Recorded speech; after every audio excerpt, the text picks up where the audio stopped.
अच्छा, एक सवाल है जो शायद हर उस इंसान को परेशान करता है जो स्टॉक मार्केट में ट्रेड करता है। मतलब कभी ना कभी तो ये सवाल आता ही है दिमाग में। कौन सा सवाल? यही कि मुझे टेक्निकल एनालिसिस पता है, मैंने स्ट्रैटेजीज भी सीखी हैं, घंटों चार्ट्स पर बिताती हूँ, तो फिर मेरी मेहनत की कमाई बार बार डूब क्यों रही है? ये एक ऐसी फ्रस्ट्रेशन है जो मतलब हौसला तोड़ देती है। बहुत ही आम है और बहुत ही जरूरी सवाल है ये। तो आज हम इसी गुत्थी को सुलझाने की कोशिश करेंगे और इसके लिए हम सहारा लेंगे डॉक्टर अलेक्जेंडर एल्डर की एक बहुत ही कमाल की किताब है, come into my trading room. हमारा आज का मिशन एक तरह से ये समझना है कि ट्रेडिंग में सफलता का राज किसी सीक्रेट इंडिकेटर में नहीं बल्कि खुद ट्रेडर के दिमाग में छिपा है। आपने बिल्कुल सही नब्ज पकड़ी है। ये किताब खासी इसलिए बन जाती है क्योंकि ये ट्रेडिंग को एक मनोवैज्ञानिक नजरिए से देखती है। डॉक्टर एल्डर खुद एक मनोचिकित्सक थे जो बाद में प्रोफेशनल ट्रेडर बने। अच्छा, तो वो बाजार को सिर्फ कैंडलस्टिक और वॉल्यूम की तरह नहीं देखते, वो इसे करोड़ों लोगों के डर, लालच, उम्मीद, इन सब भावनाओं का एक मैदान मानते हैं। मतलब चार्ट्स पर लकीरें खींचने से पहले अपने दिमाग के अंदर की उलझनों को सुलझाना जरूरी है। बिल्कुल। चलिए तो फिर यहीं से शुरू करते हैं। किताब का जो सबसे पहला और सबसे मजबूत विचार है वो किसी झटके से कम नहीं है। वो कहते हैं कि अगर आपको लगातार नुकसान हो रहा है तो नई स्ट्रैटेजी ढूंढना बंद कर दीजिए। गलती आपके सिस्टम में नहीं, आपके मन में है। ये सुनने में थोड़ा अजीब लगता है ना? हाँ, अजीब इसलिए लगता है क्योंकि हमारी पहली प्रतिक्रिया यही होती है कि शायद मेरे इंडिकेटर में कोई कमी है या मुझे कोई बेहतर, कोई होली ग्रेल स्ट्रैटेजी चाहिए। एग्जैक्टली। और इसी जाल में ज्यादातर ट्रेडर्स फंसे रहते हैं।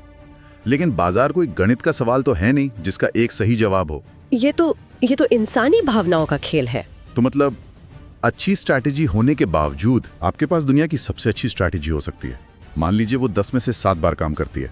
ठीक है। लेकिन अगर उन 3 बार जब वो फेल होती है, आप डर के मारे इतना बड़ा नुकसान कर लेते हैं कि बाकी 7 ट्रेड का मुनाफा भी उसमें डूब जाए, तो स्ट्रैटेजी का क्या फायदा?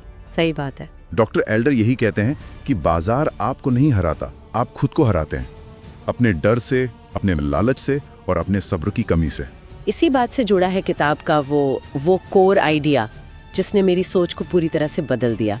और वो ये है कि ट्रेडिंग में सफलता का फॉर्मूला है 80% मानसिकता और सिर्फ 20% रणनीति। हाँ। 1 मिनट, ये तो पूरी सोच को ही पलट देता है जी। मतलब जो लोग YouTube पर बेस्ट इंडिकेटर ढूंढते रहते हैं वो सिर्फ 20% प्रॉब्लम सॉल्व कर रहे हैं। बिल्कुल। और यही सबसे बड़ा आहा मोमेंट है इस किताब का। ज्यादातर लोग उस 20% के पीछे भाग रहे हैं और 80% को पूरी तरह नजरअंदाज कर रहे हैं। तो क्या इसका मतलब ये है कि एक खराब स्ट्रैटेजी भी काम कर जाएगी अगर मानसिकता मजबूत हो? नहीं, ऐसा भी नहीं है। वो 20% रणनीति भी, वो भी मजबूत होनी चाहिए। मतलब आपके पास एक ऐसा सिस्टम होना चाहिए जिसकी एक पॉजिटिव उम्मीद हो, जो लंबे समय में पैसा बनाने की क्षमता रखता हो। तो फिर इस 80% की इतनी ज्यादा अहमियत क्यों है? अहमियत इसलिए है क्योंकि वो 80% मतलब आपकी मानसिकता, आपका अनुशासन और आपका जोखिम प्रबंधन उस 20% के नतीजे को या तो कई गुना बढ़ा सकता है या फिर पूरी तरह से बर्बाद कर सकता है। इसे किसी उदाहरण से समझा सकते हैं? हाँ, इसे ऐसे समझिए। एक मजबूत मानसिकता वाला ट्रेडर एक ठीक ठाक मतलब एवरेज रणनीति से भी पैसा बना लेगा, क्योंकि वो अपने नियमों पर टिका रहेगा, नुकसान को जल्दी काटेगा और मुनाफे को बढ़ने देगा। वहीं दूसरी तरफ एक कमजोर मानसिकता वाला ट्रेडर, उसे आप दुनिया की सबसे अच्छी रणनीति दे दीजिए, वो पैसा डुबो देगा। क्यों? ऐसा क्यों? क्योंकि जैसे ही उसे 2-4 मुनाफे होंगे वो ओवर कॉन्फिडेंट हो जाएगा, बड़ा दाव खेलेगा और एक ही ट्रेड में सब गंवा देगा। या जब उसे 2 नुकसान होंगे तो वो डर के मारे अगला सही ट्रेड लेने की हिम्मत ही नहीं कर पाएगा। मतलब स्ट्रैटेजी कितनी भी अच्छी हो, उसे चलाने वाला ड्राइवर तो आपका दिमाग ही है। बिल्कुल। और अगर ड्राइवर ही भावनाओं के नशे में है तो एक्सीडेंट तो होना तय है। ये ड्राइवर वाली मिसाल तो एकदम सटीक बैठती है। चलिए तो इस 80% मानसिकता के जो 3 सबसे मजबूत स्तंभ किताब में बताए गए हैं उन पे एक एक करके बात करते हैं। जी। पहला है जोखिम प्रबंधन यानी रिस्क मैनेजमेंट। किताब में एक लाइन है, रिस्क मैनेजमेंट ही असली सेफ्टी बेल्ट है। हाँ, और ये सबसे जरूरी स्तंभ है। सबसे पहला, ज्यादातर नए ट्रेडर्स क्या सोचते हैं कि ट्रेडिंग का मतलब है बड़ा पैसा कमाना। हाँ, जल्दी पैसा कमाना। जबकि प्रोफेशनल ट्रेडर्स जानते हैं कि ट्रेडिंग का पहला मतलब है अपनी पूंजी को बचाना। पैसा कमाना तो दूसरे नंबर पर आता है। इसको एक उदाहरण से समझते हैं। मान लीजिए किसी के पास 1 लाख रुपए की कैपिटल है। ठीक है। वो जोश में आकर बिना किसी नियम के एक ही ट्रेड में 50,000 रुपए लगा देता है। अगर वो ट्रेड गलत हो गया तो आधी पूंजी एक झटके में साफ। और अब उस 50,000 के नुकसान की भरपाई करने के लिए उसे अपनी बची हुई पूंजी पर 100% का रिटर्न कमाना होगा, जो कि लगभग नामुमकिन है। बहुत मुश्किल। बिल्कुल। अब एक प्रोफेशनल की सोच देखिए, वो अपनी 1 लाख की पूंजी पर हर ट्रेड में सिर्फ 1% या शायद 2% का ही जोखिम लेगा। मतलब 1 या 2,000 रुपए का। हाँ, बस इसका मतलब है कि अगर उसका स्टॉप लॉस हिट होता भी है तो उसे सिर्फ इतना ही नुकसान होगा। लेकिन 1% या 2% तो बहुत कम लगता है। मतलब 1 लाख पर सिर्फ 1,000 का रिस्क, इससे तो अमीर बनने में सालों लग जाएंगे। और यही सोच, यही जल्दी अमीर बनने की सोच उन्हें बाजार। देखिए, ट्रेडिंग एक मैराथन है, 100 मीटर की दौड़ नहीं। 1% रिस्क का जादू ये है कि अगर आपके लगातार 5 ट्रेड भी गलत हो जाएं, तब भी आपकी पूंजी का सिर्फ 5% ही जाएगा। मतलब आपके पास अभी भी 95,000 रुपीज है। एग्जैक्टली। आपके पास बाजार में टिके रहने और वापसी करने के लिए बहुत कैपिटल बचा है। लेकिन जिसने एक ही ट्रेड में 50% गंवा दिया, उसका खेल तो लगभग खत्म हो चुका है। उसका आत्मविश्वास भी टूट चुका होगा। बिल्कुल। तो जोखिम प्रबंधन आपको अमीर बनाने के लिए नहीं है, ये आपको बाजार में जिंदा रखने के लिए। और जो जिंदा रहेगा, पैसा तो वही बनाएगा। तो खेल में बने रहने के लिए पूंजी बचाना पहला नियम है। सही है, लेकिन सिर्फ पूंजी बचाने से तो मुनाफा नहीं होगा। इसके लिए हमें दूसरे स्तंभ पर आना होगा, एक सिस्टम का होना। किताब टिप्स और सिस्टम के बीच एक बहुत बड़ा अंतर बताती है। कहती है random tips is equal to random results. ये तो हम सब ने देखा है, टेलीग्राम पर, टीवी पर, हर जगह हॉट टिप्स की बाढ़ आई रहती है। और ये टिप्स एक ट्रेडर के लिए सबसे खतरनाक नशा है। नशा? हाँ, नशा। क्योंकि जब आप किसी की टिप पे ट्रेड लेते हैं तो आप अपनी सफलता का कंट्रोल किसी और के हाथ में दे देते हैं। मुनाफा हुआ तो पता नहीं क्यों हुआ, नुकसान हुआ तो पता नहीं क्यों हुआ। आप कुछ सीख नहीं रहे हैं, आप बस जुआ खेल रहे हैं। तो फिर एक सिस्टम होने का मतलब क्या है? क्या ये कोई बहुत कॉम्प्लेक्स सॉफ्टवेयर या फॉर्मूला है? बिल्कुल नहीं। एक सिस्टम का मतलब है आपके अपने बनाए हुए नियमों का एक सेट। ये बहुत सरल हो सकता है। जैसे मैं सिर्फ तभी स्टॉक खरीदूंगा जब वो अपने 50 दिन के मूविंग एवरेज से ऊपर हो और RSI 60 के ऊपर हो। ठीक है। मेरा स्टॉप लॉस एंटी प्राइस से 5% नीचे होगा और मेरा पहला टारगेट 10% ऊपर होगा। बस ये आपका सिस्टम है? हाँ। अब बाजार चाहे कुछ भी करे, आपको अपने इन नियमों का पालन करना है। सिस्टम आपके भावनाओं को मतलब इक्वेशन से ही हटा देता है। जब दिल कह रहा हो अरे और खरीद लो, ये तो रॉकेट बन जाएगा, तब आपका सिस्टम कहता है नहीं, टारगेट आ गया है, बाहर निकलो। ये लॉजिक को इमोशन पर हावी होने का एक ठोस तरीका है। और यहीं पर सबसे बड़ी चुनौती आती है, जो हमें तीसरे और सबसे जरूरी स्तंभ पर लाती है, अनुशासन। हाँ, डिसिप्लिन। क्योंकि सिस्टम बनाना एक बात है और उस पर टिके रहना, खासकर जब पैसा दांव पर लगा हो, वो बिल्कुल दूसरी बात है। सही कहा। किताब की एक लाइन है जो मेरे दिमाग में बैठ गई है, मार्केट आपको नहीं, आपकी डिसिप्लिन को टेस्ट करता है। बहुत गहरी बात है ये। इसका मतलब समझिए, बाजार का स्वभाव ही है उतार चढ़ाव करना। वो अप्रत्याशित है, उसे हम कंट्रोल नहीं कर सकते। बिल्कुल। आप सिर्फ एक चीज कंट्रोल कर सकते हैं, आपका अपना व्यवहार। असली परीक्षा तब होती है जब आपका ट्रेड मुनाफे में चल रहा हो।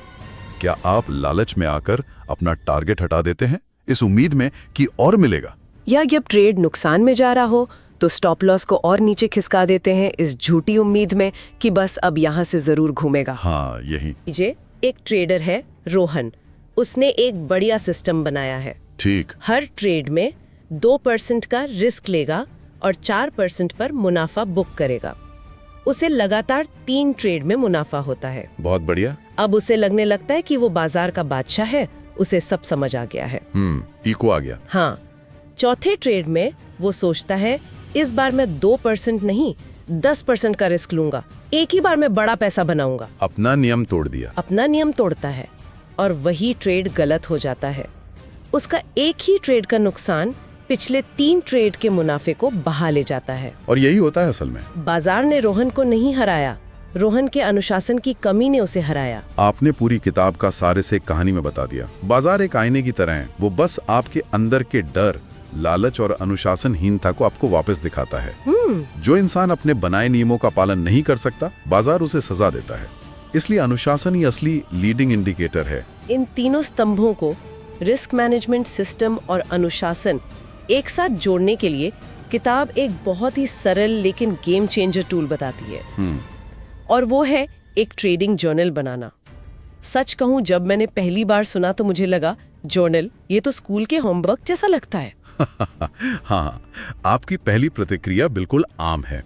ज्यादातर लोगों को ये उबाऊ और गैर जरूरी काम लगता है। हाँ, इसमें ऐसा क्या खास है? लेकिन डॉक्टर एल्डर का एक कथन इसकी अहमियत बताता है। जो ट्रेडर अपनी गलती लिखता नहीं, वो उसे दोहराता है। ओहो। ट्रेडिंग जर्नल सिर्फ आपके सौदों का हिसाब किताब नहीं है, ये आपके दिमाग का एक्सरे है। दिमाग का एक्सरे? ये दिलचस्प है। मतलब इसमें सिर्फ एंट्री, एग्जिट और मुनाफा नुकसान नहीं लिखना है? नहीं, वो तो बस डेटा है। असली सोना छुपा है इन सवालों के जवाब में। मैंने ये ट्रेड क्यों लिया? अच्छा। क्या ये मेरे सिस्टम का हिस्सा था, या मैं सिर्फ बोर हो रही थी, या मुझे फोमो हो रहा था? Fear of missing out. हाँ, ट्रेड लेते समय मुझे कैसा महसूस हो रहा था? डरा हुआ था, उत्साहित था? जब मैंने ट्रेड को काटा तो क्यों काटा? क्या स्टॉप लॉस हिट हुआ या मैं बस घबरा गई? एग्जैक्टली। जब आप हर हफ्ते अपनी जर्नल को पलटकर देखते हैं तो आपको एक पैटर्न दिखने लगता है। जैसे ओह, मैं हर बार मुनाफे वाले ट्रेड से बहुत जल्दी निकल जाता हूँ, या जब भी मैं गुस्से में रिवेंज ट्रेड लेता हूँ मुझे हमेशा नुकसान होता है। इन पैटर्न को पहचानना ही आत्म सुधार की दिशा में पहला कदम है। आपकी जर्नल आपकी सबसे बड़ी टीचर बन जाती है, और वो भी मुफ्त में। तो ये तो साफ है कि ये किताब सिर्फ चार्ट से कहीं आगे जाकर एक ट्रेडर के तौर पर खुद को बेहतर इंसान बनाने पर जोर देती है। बिल्कुल। स्रोतों में ये भी बताया गया है कि ये विश्लेषण खास तौर पर किन लोगों के लिए सबसे ज्यादा फायदेमंद हो सकता है। हाँ, इसे हम जल्दी से देख सकते हैं। सबसे पहले तो है बिगनर ट्रेडर्स। उनके लिए कैसे? उनके लिए ये किताब एक वरदान है, क्योंकि ये उन्हें शुरू से ही सही मानसिकता और आदतों की नींव डालने में मदद करती है, इससे पहले कि वो गलत रास्ते पर निकल जाएं। अच्छा। और दूसरे वो लोग हैं जो बाजार में कुछ समय से हैं लेकिन लगातार नुकसान में फंसे हुए हैं। उनके लिए ये एक आईना है। ये उन्हें ये समझने में मदद करती है कि समस्या शायद उनकी रणनीति में नहीं बल्कि उनके अनुशासन में है। ये उन्हें क्यों का जवाब देती है। तीसरे, जो लोग इंट्राडे, स्विंग या खासकर ऑप्शंस ट्रेडिंग करते हैं। और इन लोगों के लिए तो ये अनिवार्य है, क्योंकि इनकी ट्रेडिंग में फैसले बहुत तेजी से लेने होते हैं और भावनाएं बहुत ज्यादा हावी होती है। बहुत ज्यादा। एक मजबूत मनोवैज्ञानिक ढांचे के बिना यहाँ टिकना लगभग नामुमकिन है। और आखिर में वो सभी ट्रेडर्स जो अपनी भावनाओं पर, खासकर डर और लालच पर काबू नहीं रख पाते। संक्षेप में कहें तो ये उन सभी के लिए एक ट्रेडिंग बाइबल है, जो ये मान चुके हैं कि सिर्फ चार्ट्स देखने से बात नहीं बन रही है, कुछ और है जो गायब है। और ये किताब उस कुछ और को ही उजागर करती है। बिल्कुल। तो इन सब का क्या मतलब है? अगर आज की पूरी चर्चा का सार निकालें तो मेरे लिए सबसे बड़ा सबक ये है कि ट्रेडिंग एक बाहरी खेल कम और एक भीतरी खेल ज्यादा है। बाजार में असली लड़ाई किसी स्टॉक या इंडेक्स से नहीं बल्कि अपने ही मन के अंदर के डर और लालच से है। बहुत सही। सफलता इस बात में नहीं है कि आप बाजार का अगला कदम कितना सही भांपते हैं, बल्कि इस बात में है कि जब आप गलत होते हैं तो खुद को कैसे संभालते हैं और अपने नियमों पर टिके रहते हैं। बिल्कुल सही कहा। और इसी बात पर मैं आज की चर्चा को एक अंतिम विचार के साथ समाप्त करना चाहूंगा, जो हमें इन स्रोतों से मिलता है। जी। और ये विचार सिर्फ ट्रेडिंग से कहीं आगे जाता है।